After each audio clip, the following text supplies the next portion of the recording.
Hey guys, good morning. Hope you're doing well. Sorry I haven't posted a video for a few days. I got COVID over the weekend. I was feeling better, but all of a sudden Sunday night it just reset itself and started attacking my lungs.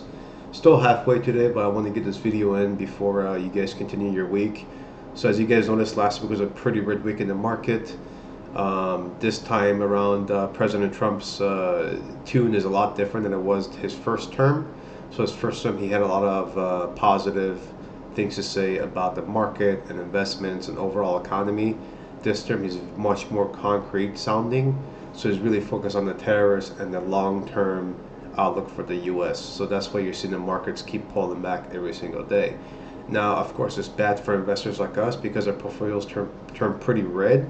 But just be patient with time. They should start to turn positive and turn green. Now, when will that happen? No one really knows. No one can time the markets. But if you look at what the market is doing, you're seeing consistent rebounds. So, today the small caps are doing okay. Overall, small cap markets are not a good measurement for the economy. What I will look at is the large caps. For example, Nvidia unfortunately is at a all-time low for the last 4 months, 5 months. It's at $107 a share. It is working its way down to probably below 100. No guarantee it's going to go there, but very possible. Unless the tune changes, President Trump starts saying more positive stuff, we must keep seeing more downside. When you look at stocks like Costco, which to me is a good indicator of, it's not an exact indicator, but it's a good way of kind of seeing how consumers are behaving. Because most people, of course, shop at Costco, not all, but most. And if they see the Costco stock, really dropping down like this, and it gives you an indication that, hey, are we really heading into a recession? Are we going to bounce off of somewhere? What is happening, right?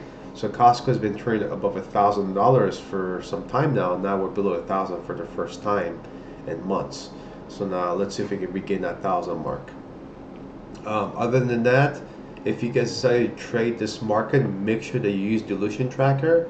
That's going to tell you what warrants, what convertible notes, what secondary offerings the company has out. So that way you know at what levels you can expect resistance, right? So for example, today in our Discord chat room, which you guys can join for free, by the way, whenever you like, here in Blitz Traders, right? Someone asked me about a stock ticker ONDS. Okay, ONDS was moving in the pre-market. They had some news out, but what we found out is ONDS has warrants, right? They have warrants and public offerings. Excuse me. Here at about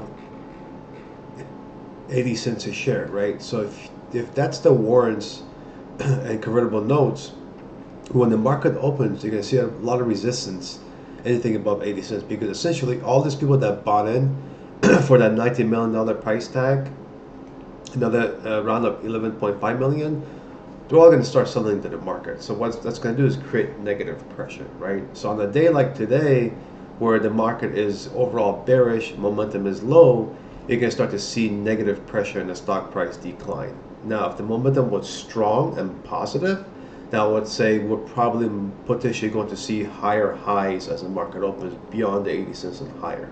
But as you guys can see here today, ONDS, let's put that in, ONDS, opened up at $1.18. The high was 118, then it started to decline. Now it's at 75 cents a share. So as you can see, it never came back from that $1.18 mark higher. It kept pushing down, pushing down, pushing down, and now you can see a continuous decline from the peak here at 133 in the pre-market. That was pre-market, keep that in mind. Then when the market opened, it was at 118, and it continued to decline after the market opened. So it's going to be very difficult for the stock to come back, especially with all of those warrants, all of those convertibles at 80 cents. All of those people will be selling at that 80-cent plus mark and keep putting negative pressure on the stock. So if you're going to buy the stock here, taking a big chance of it even pushing lower on you, because what's going to happen is, even though they bought at 80 cents, remember that they're going to be willing to take a minimal loss to take their money out of the market like this right now today. That's very bearish versus holding and hoping it goes above 80 cents again, right? So you're going to keep selling and keep selling, keep selling, and potentially pull this down even more to low 70s, mid 60s. Who knows what can happen, right? But very, very possible in a market condition like today. Now, if we were in like a bullish market, things were strong, everybody was very positive on buying stocks and pushing the market higher, yeah, absolutely you could buy here at 76 cents and possibly see 86.90 cents, but who knows in the market right now. So some quick recap of what the market is doing. Other than that, if the market does hopefully start to rebound, even though I don't have confirmation of that yet, and we can see that by going here and going to the SPY, right? If you look at the SPY on the daily, it's still in a bearish state, right? Your RSI is oversold. Your MACD signal still pivoting downwards. We have no upward pivot yet, right? So you might continue to see more decline until we start getting some green candles here forming on the chart tomorrow or maybe today, and this starts to pivot up the signal line on the MACD, which is this yellow line. You're probably not going to see much of a rebound.